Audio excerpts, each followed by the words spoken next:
Soybean बियाण्यांची उगवण न झाल्याच्या तक्रारीनंतर कृषी विभागाच्या अहवालाच्या आधारे विविध पोलीस ठाण्यांमध्ये बोगस बियाणे विक्री प्रकरणी मोठी कारवाई करण्यात आली।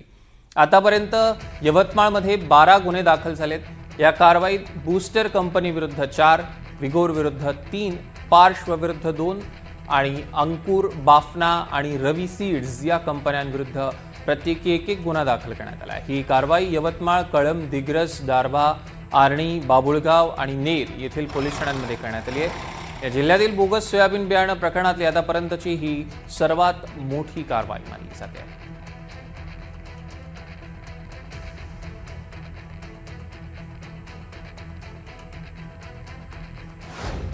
जिल्हा प्रशासन यामध्ये क्लिअरली दखल घेत आहेत आणि त्यामध्ये कोणतीही कंपनी यामध्ये दोषी समोर आली तर आम्ही त्यांच्यावर फौजदारी गुन्हा पण दाखल करू। त्यांचा लायसन्स रद्द करण्यासंदर्भात आपण कारवाई करणार आहेत। आताच आम्ही एक गुन्हा दाखल केलेला आहे। कमिंग डेजमध्ये जर अशी तक्रार वाढली आणि यामध्ये असा दिसून आला की शेतकऱ्यांची फसवणूक होत आहे तो आम्ही त्याच्यावर नक्कीच कारवाई करू आणि पूर्ण जिल्हा प्रशासन शेतकऱ्यांसोबत आहे।